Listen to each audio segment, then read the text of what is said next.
मैं प्रायश्चित करना चाहती हूँ, आप बताइए मैं क्या करूँ। प्रशांत के घर जाकर उस काली गुड़िया को वहां से निकालकर यहाँ लेकर आओ। मैं उसे आग में जलाकर राख कर दूंगा और उसके बाद प्रशांत की आत्मा को हमेशा के लिए मुक्ति मिल जाएगी। अगली रात सविता चुपचाप अपने पड़ोसी प्रशांत के घर जाती है।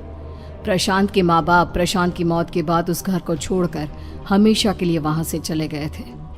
जैसे ही सविता उस घर के अंदर कदम रखती है, उसका सामना अजीबोगरीब हैवानियत से भरी आवाज़ों से होने लगता है।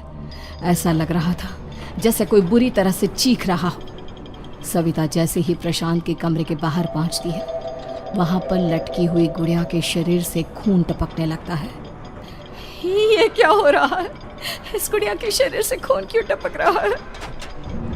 सविता हिम्मत करते हुए उस गुड़िया को वहां से उतारने की कोशिश करती है, लेकिन तभी अचानक से बहुत भयानक दिखने वाली औरत उसकी आंखों के सामने आकर खड़ी हो जाती है।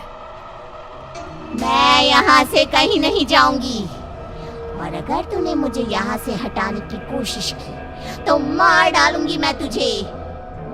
नहीं नहीं, मुझे तुम्हें यहाँ से ले जाना ही होगा, नहीं तो मेरा बेटा, उसकी जान को खतरा है।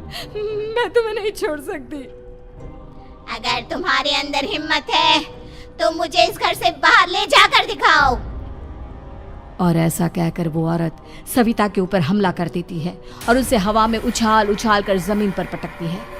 लेकिन तभी अचानक मौका देखकर सविता अपने हाथ में ली हुई सुई उसके हाथ में चुभो देती है। हाथ में सुई लगते ही वो औरत जमीन पर तड़पने लगती है। ये क्या किया तूने? ये क्या कर दिया? तुझे ऐसा नहीं करना चाहिए था। तांत्रिक ने मुझे कहा था कि तुझसे जीतने का सिर्फ यही एक तरीका है जिससे मैं अपने पापों का प्रायश्चित कर सकती हूँ और अपने बेटे की जान बचा सकती हूँ। और उसके बाद वो डरावनी दिखने वाली औरत एक छोटी सी जादुई गुड़िया में तब्दील हो गई और सविता ने उसे ले जाकर तांत्रिक को दे दिया। तांत्रिक ने जादुई गुड़िया को आग के हवाले कर दिया।